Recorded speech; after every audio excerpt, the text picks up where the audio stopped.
Hello, everybody. I am Dennis McElroy, president of Easter. Boy, this is a good start, isn't it? President of the ISTE Teacher Education Network, PLN. I want to welcome all of you to the 6th out of 10 webinars in the series, Championing Technology Infusion and Teacher Preparation. This series is sponsored by ISTE and the ISTE Teacher Education Network.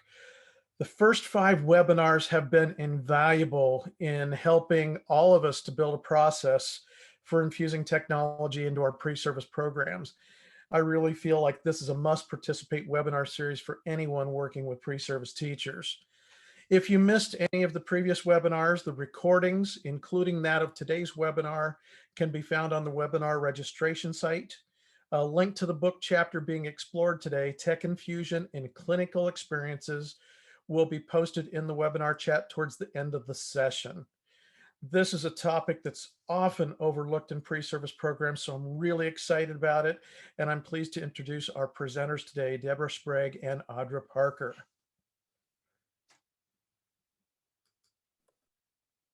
Hello, welcome to our webinar today.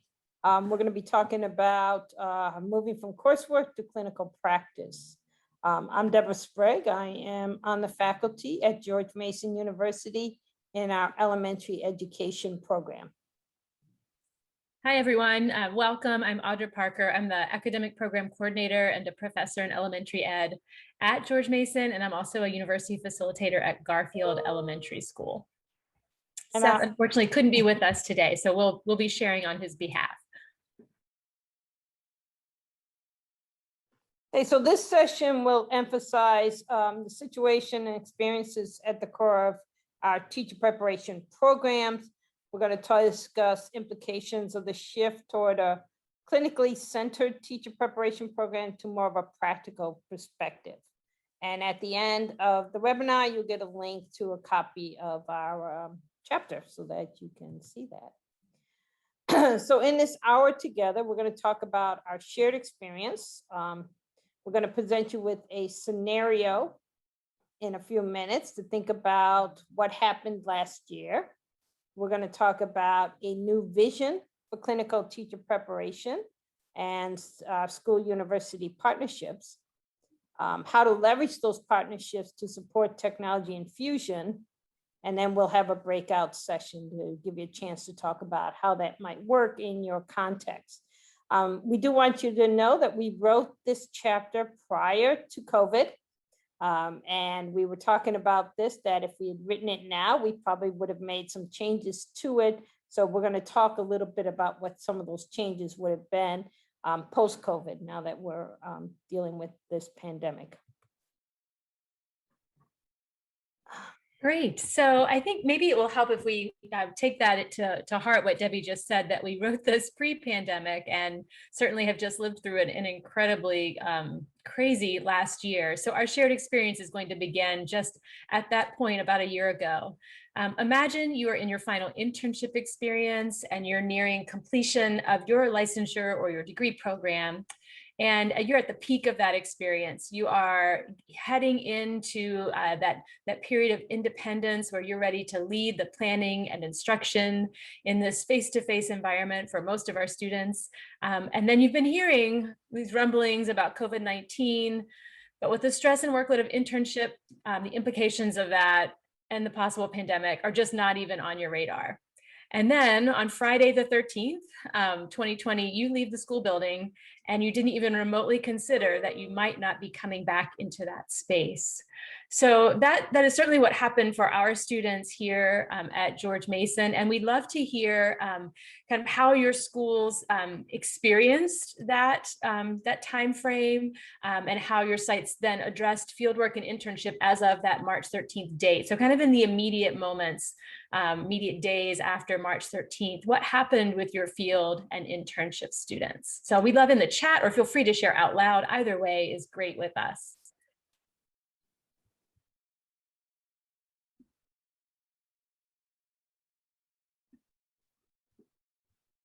Can you hear me okay? We can. Yeah. Okay, didn't know if we had mic working or not. For our university, we had just gone on spring break and there was rumblings that this might occur, and then was it by the end of spring break? Our university just said, no one come back for another week. We've got to figure this out. So they basically extended spring break for a week, but we as professors did not get our directive of what we were going to do and how we were going to handle it until halfway through that next week. So we basically had less than the school teachers, but unless they were on spring break, we basically had like 3 or 4 days to throw all of our courses online or within the parameters or choices of what we were given, what we were going to do, and had to communicate it to all of our students. Fantastic. Yeah, I'm sure there are lots of people. I spend a lot of time at Garfield, and this is our connection symbol for making those connections to what each other is saying. And so I'm just right, that Yep. chaotic experience. I noticed someone a couple folks in the chat put chaos. No one had a plan. It was kind of panicked. Early field experiences shifted to videos. So all of these really in the moment responses. I'm curious, is there anyone who had their field experience terminated or internships that were terminated kind of immediately?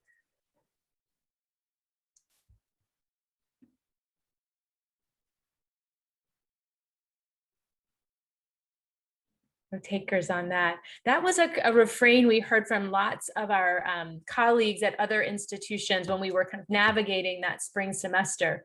We were really fortunate at Mason. The conversation of terminating field and internship experiences didn't come up at all. And so that's going to really be at the heart of our presentation today as we look ahead at what's the role of clinical experience kind of holistically as we look at our programs, but specifically, how did that facilitate navigating the pandemic for us? Thanks, Debbie. So I keep referencing this notion of partnership, and that's really where our chapter was rooted. And so I'm going to talk broadly about notions of partnership from the national level and from the research literature first. So we have a sense of how our work is situated at Mason, and then we'll look specifically at our partnership work at Mason, and then we'll finish by sharing how that work together really facilitated both our pre-pandemic look at technology and our post-pandemic look as well. Debbie, can we go back one slide? Yeah, I'm going back. I'm going back. That's okay. Thank you.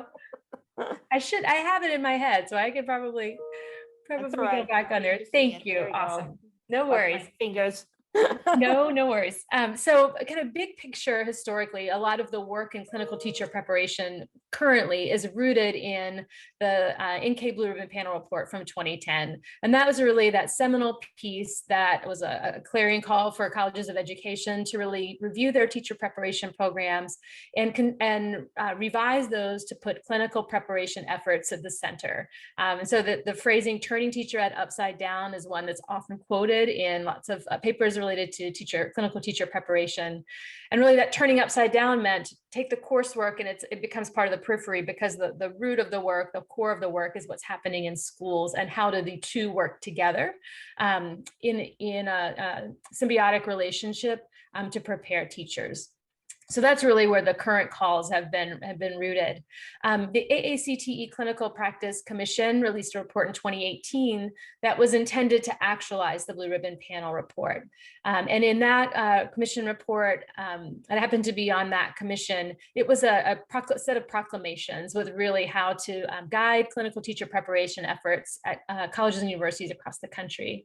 And so those 10 proclamations include things that really focus on partnership, reciprocity, language, very tangible ways in which we can make those moves towards turning teacher preparation upside down. At Mason, our clinical practice efforts are actualized through the professional development school model. And that's connected to the work of NAPDS. And I think for us, that is our pathway to enacting the 10 proclamations of the Clinical Practice Commission, to turning teacher preparation upside down. So it's one of many ways in which clinical practice can look.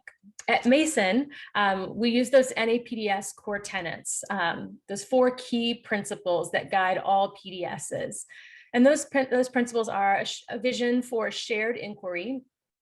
And that means that the research and the scholarship that we work on comes from an organic sharing of ideas and challenges that we experience together in partnership. And it's involves school and university-based teacher educators.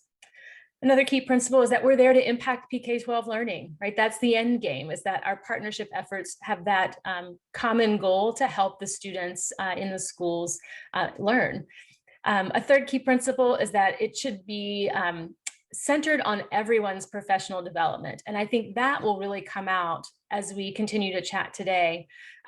It's about my learning as a university-based teacher educator. It's about classroom teachers learning and administrators learning, mentors, teacher candidates. We're all in this process of reciprocal learning together. And then, of course, it's an investment in teacher preparation. So our school and university-based teacher educators working together to support pre-service teachers. NAPDS is guided by 9 essentials, and they were just redone. And so I would encourage you, if you haven't been to the NAPDS website before, I would definitely recommend the 9 essentials. That's the overarching framework that guides the PDS philosophy. And so a couple of those essentials that I thought might be appropriate here are notions of a comprehensive mission. So our school university PDS network functions with this shared mission, and our shared mission is those 4 principles. We have shared roles and responsibilities in this network, and I'll outline what those look like in our program in a bit. But those shared roles span boundaries of schools and universities. So it's not just a one-way street. We have articulated agreements. Those are the structures, the formalities that guide our PDS network. And then again, we have those boundary spanning roles. So folks like myself that are positioned at the university, but also kind of have a foot in the school context as well. So at Mason, we have a long history way before I got there with PDS work, and it's one that's continued to grow in recent years. There's some key features to our PDS clinical teacher preparation efforts at Mason, and I want to highlight those here. The first is that not every school is a PDS. We live in the Northern Virginia region, and there are 170, and someone, I think probably Charlene, I know you're here, you might know more about the elementary school numbers in Fairfax than I do. There are a bunch of elementary schools. They're not all a part of the Mason PDS network. We have an application process where schools share with us their commitment to this work, to those guiding principles that I shared on the previous slides. Yay, thanks Charlene, 140, so a lot.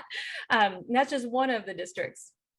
So that application process lets us learn about schools, the things that make them unique. It helps us understand demographic information. It helps us understand mentor teachers' potential buy-in to the process of PDS partnership.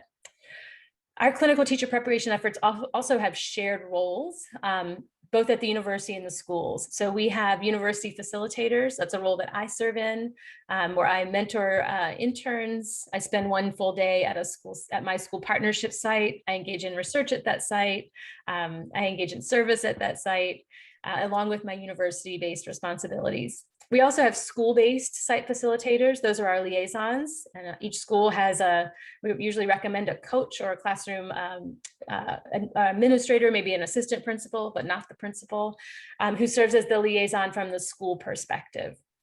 And then of course we have mentor teachers and advanced mentor teachers that work with our teacher candidates. We have in this big PDS network shared governance structures that kind of keep our work moving and contribute to those systematic communication opportunities so that we have a constant flow of information from all of those stakeholders. That includes principals meetings, advisory meetings that include a wide variety of stakeholders. We have a mentor teacher training that we've actually been securing a grant to work with mentors to design. So let the school-based teacher educators lead what they know best. So, so that's it's a great example to me of that idea of shared governance structures and shared buy-in. we do have the systematic communication structures as a result of meetings like that, and just communication structures. We have a PDS liaison as a faculty member who is a key point at Mason for communication as well.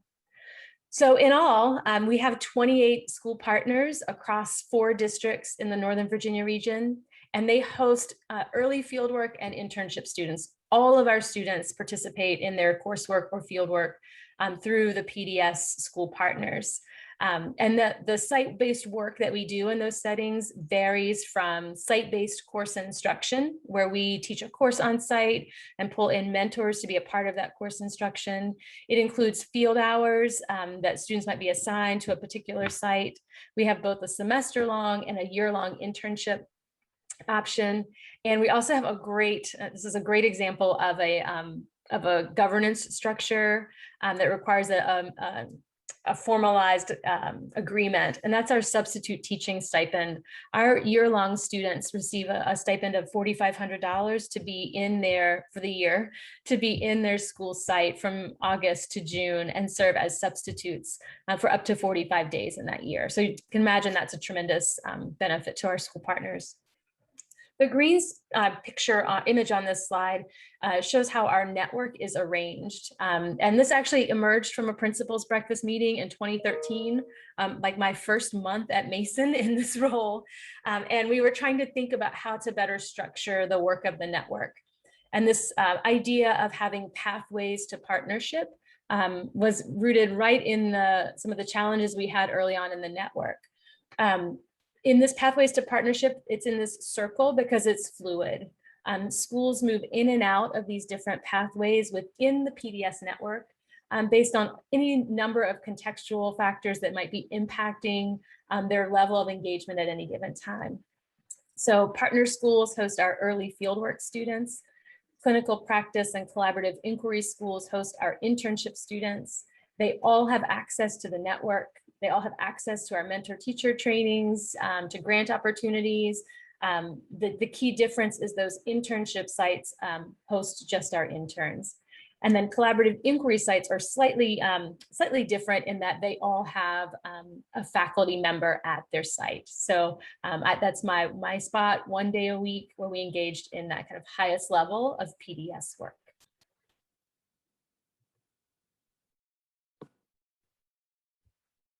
Okay, so I guess this is my part. So rooted in that relationship that was built through PDS network, we needed to look at it through the lens of technology infusion. And how does this play out within our PDS network? So the schools and the teachers need to make a commitment to technology infusion as part of that application process that Audra mentioned. When they fill out that application process, there's a question in there about their commitment to technology. And what we're looking for there is not how many computers they have or how much iPads they have, because a lot of the schools we work with are Title I schools. What we're looking for is the commitment of the school and the teachers to actually integrate technology and infuse it into the classroom, and to allow our interns to be able to use technology as part of their teaching experiences. So that's part of our application process. We work very closely with our school-based technology specialists. In Virginia, every school has a school-based technology specialist whose position is to help the teachers use technology in the classroom and are responsible for making sure that the computers and equipment are working the way they're supposed to. So we met with the school-based technology specialist to discuss what we needed to do with our technology experiences in our courses, and to help kind of design what are they looking for as our interns move into their induction years, what kind of people are. And I'm real happy to say that they basically said they need to be able to meet the ISTE standards.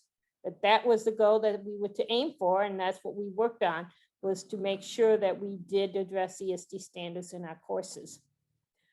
Our teacher candidates are required to plan and teach lessons, as many of yours are, but our lessons also have to infuse technology. They actually have to plan and teach lessons that use technology in an effective way. They record these lessons to reflect on later, and faculty actually can view these lessons through Go React, which is the program we use.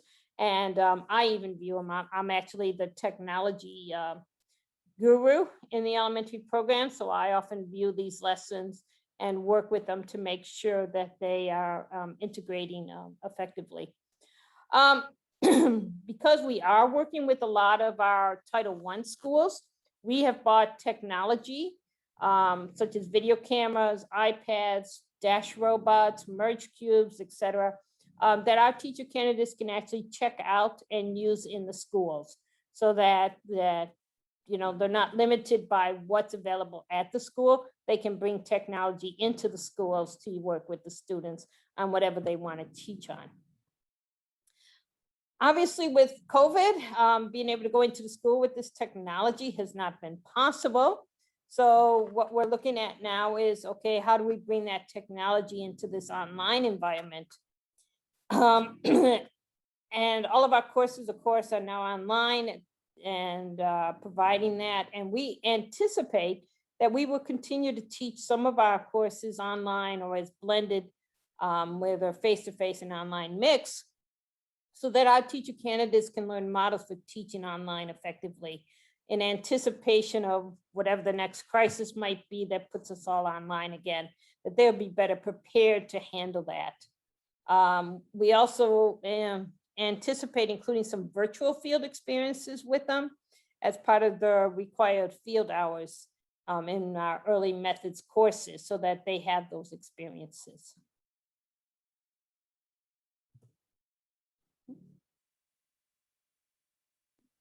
So we thought we would share just a few resources and examples that might help highlight some ways in which the partnership work really has supported our technology infusion efforts, both pre-pandemic and then of course during, and hopefully very soon we can say the words post-pandemic with a good degree of confidence.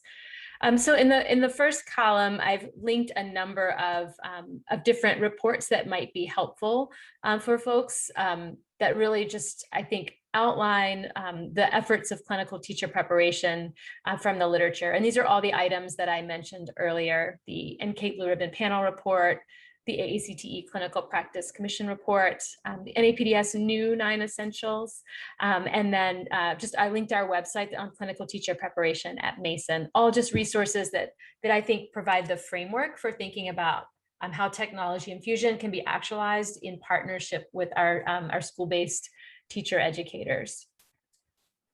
Right. And so in the middle column, we have some pre-COVID tech infusion resources, the ISTE standards for educators, the teacher educator technology competencies, TTECs, that were recently developed. And for us, we switched from a graduate program to an undergraduate program in the past year. And so we've developed an undergraduate technology course that serves as a prerequisite to the teacher education program. And this course focuses on a variety of different technologies and really focuses more on some skills development that we then build on in our program when they actually start to integrate it. So we don't spend a lot of time looking at technology skills. They'll come in already having that. Post-COVID, we are leveraging our virtual field experiences. Like many of you, our field experiences switched to videos since we couldn't be in the classroom. Up until this year, we actually had our students participate in the online teaching that the K-12 teachers were doing, so that they actually attended the class and worked with the students online. A lot of our faculty have embraced technology and embraced the use of it in their online classes, choosing to use things like Peer Deck, Jamboard, Flipgrid, etc., so that, and they anticipate that that's going to continue as they move back into that face-to-face model. And I can share two examples of that, of the first two, just from our experiences in spring 2020, and then of course ongoing 2020 on to now with those first two examples. So our students in the spring semester of 2020, they did to some extent stay in their field experiences. So one example of that was actually a partnership that we have with Groveton Elementary in Fairfax County, where Debbie and I had a cohort along with our colleague Betsy Levine Brown. And our field experience students actually were kind of instrumental in working with the teachers together as they tried to figure out what it looks like to switch to online learning for pre-K 6 students on a dime.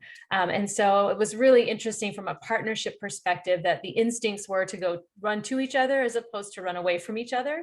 And I just think that speaks to the power of sustained engagement with a core group of school partners with whom you've developed, I think, a mutually beneficial relationship. And that was really visible in the spring of 2020, and it continued throughout this year as our school partners welcomed us in to their online communities without fail across all of our district partners. So that was really exciting to see. And I think those partnerships existed before pre-COVID, but COVID certainly highlighted the power of those when something happens that kind of upsets everyone's apple cart. I can say from the teacher ed perspective, brutal honesty, and I'm embarrassed that this is being recorded. I didn't know anything about teaching PK6 learners online. Right, so I teach elementary methods and management. I teach differentiation.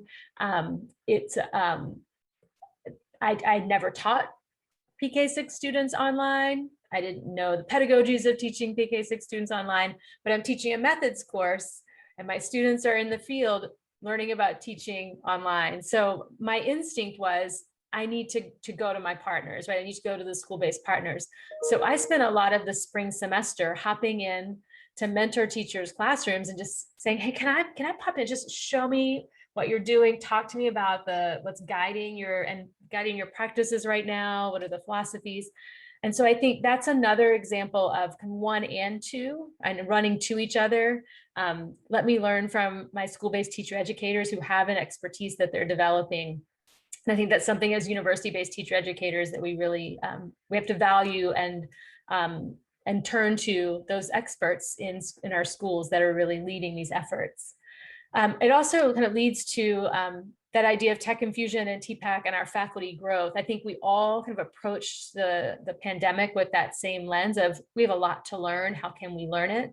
And we're starting to see the value of our own understanding of TPAC and how it's impacting our pedagogies. I think as teacher educators, and I hope I don't offend anyone as I say this, but I kept looking around the university and thinking, all right, the chemistry professor isn't facing the same struggle that we're facing right now, which is learning to teach online for me, right?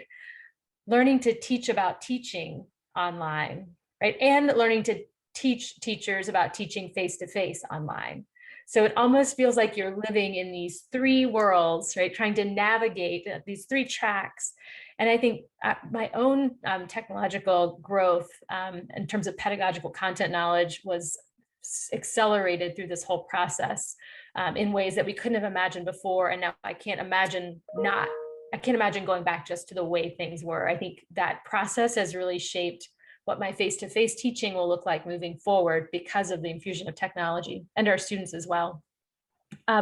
We're revisiting course and field experiences, as Debbie mentioned. I teach this elementary methods course 544, and we have a number of field investigations, so guided observations of specific class content that they should look for in very concrete ways in their classrooms, and they do some analyses of what they're seeing.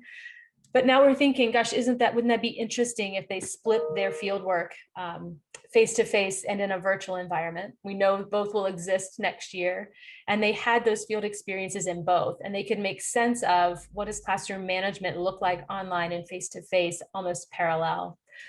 Same for lesson planning. Let's plan a lesson, let's implement it in that face-to-face environment. How are you going to revise that lesson in a way to make it accessible for students in an online environment?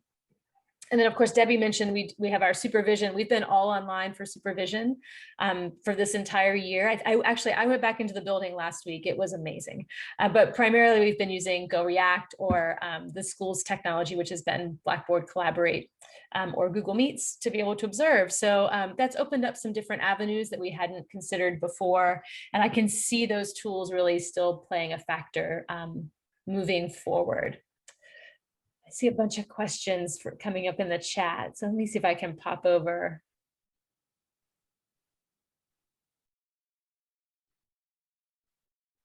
For the year-long students in the field, that's a great question. We do have multiple pathways. So students can do, most of our students do the year-long internship. The stipend helps slightly, but certainly not enough. We do have a semester-long option as an alternative. Where students can take an elective and then the semester-long internship. And we do have our students, because we have a grad track and an undergrad track.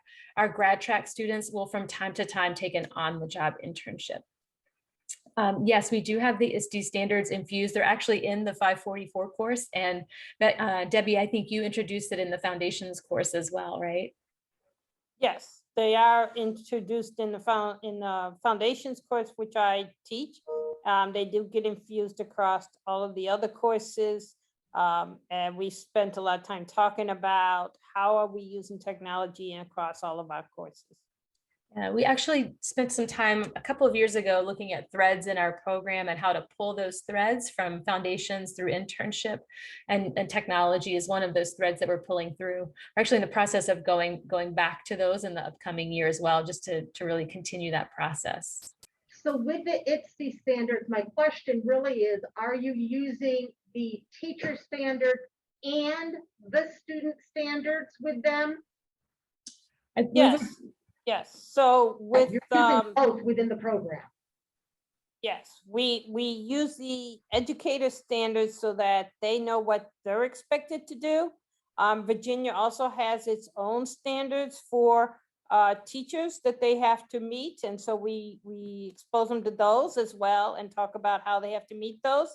And then in terms of lesson planning, they have to focus on the ISTE standards for students, which also coincide with Virginia's SOL standards of learning for computers and technology that they have to do in the school. So they're exposed to both of them. Thank you. Yep, you're welcome. Any other questions showing up? Because we're ready to go into breakouts otherwise.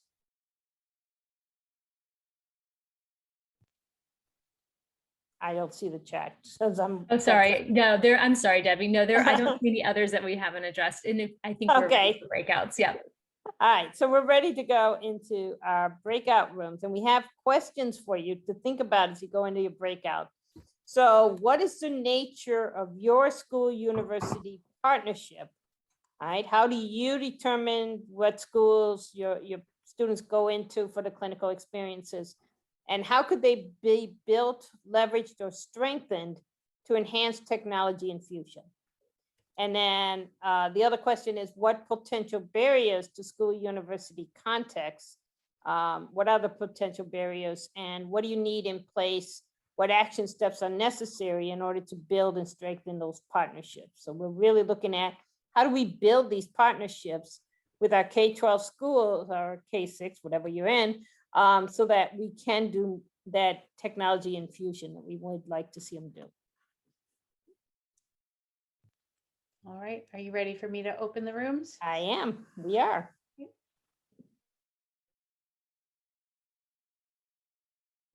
Okay, welcome back, everybody. Any interesting discussions in the breakout that you want to share?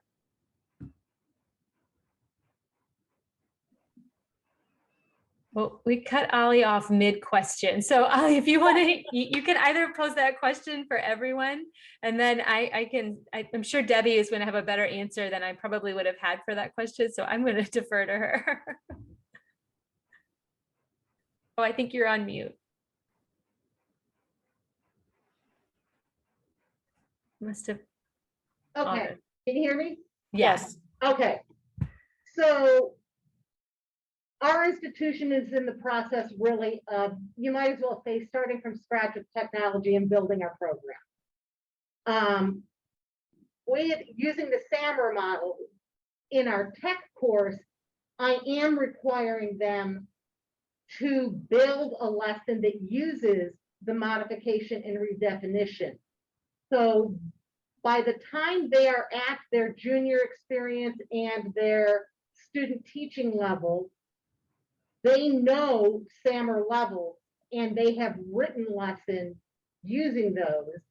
But if we emphasize substitution and augmentation because it's easier during what we call their junior experience, which is really just before they go into student teaching, but they're spending a ton of time in the classroom, and then focus on modification and redefinition during their student teaching time so that we can give them a chance to practice and use it, and we then can also assess them using it. Thoughts on, am I nuts? Or too much? Am I killing them? No, I think you're pushing them the way they need to be pushed. I teach the undergrad tech course.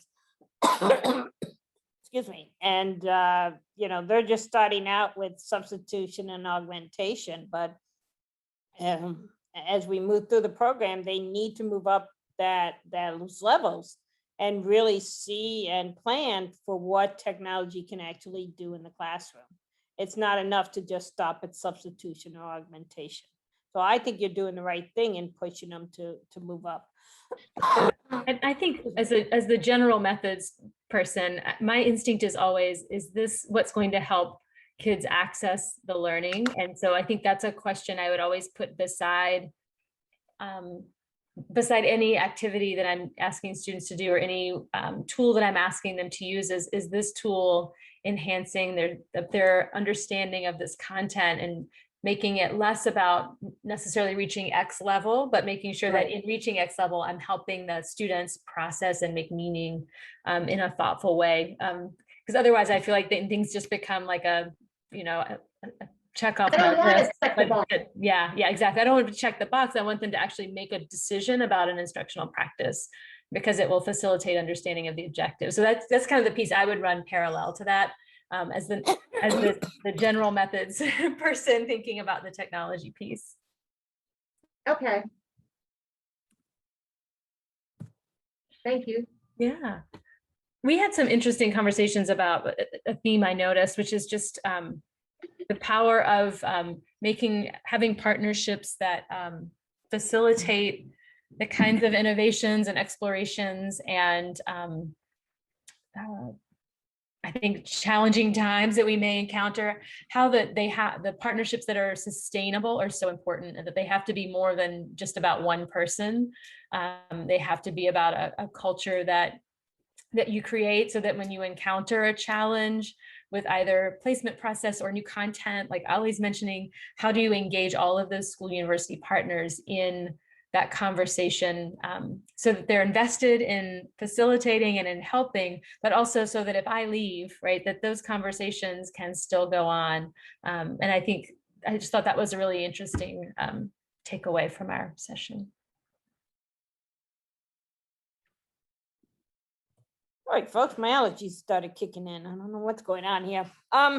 That's a good point, Audra, because we do know that people move in and out. And we had a discussion in ours about how important that leadership component is to keep anything going and to make anything happen. That if your leadership, whether it's your dean or your principals at the schools you're working with, are not on board, it's so hard to get something moving. So we need to work with them, our leaders, to make sure that we can keep them on board with what we're doing. Absolutely. Finding that magical principal who gets this work is always a bonus, but then it's also trying to assess it through the application process for us. Is this something that the whole school is engaged in, or just the principal? Because you have to have that whole school buy-in to create that culture to facilitate this work.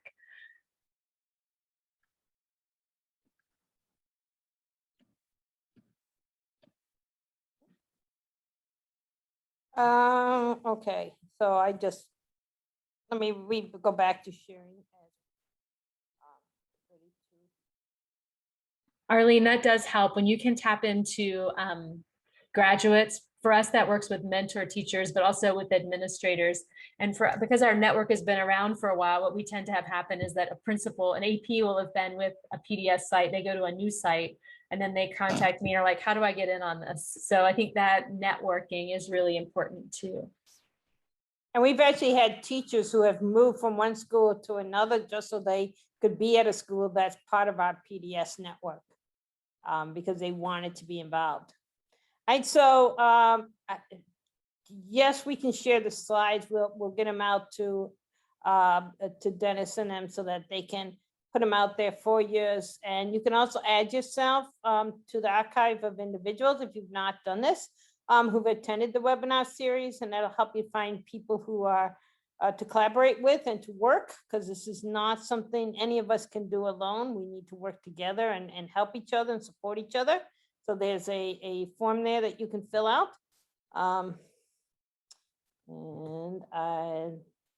there's my email and Audra's email if you wish to contact us for any information or further details.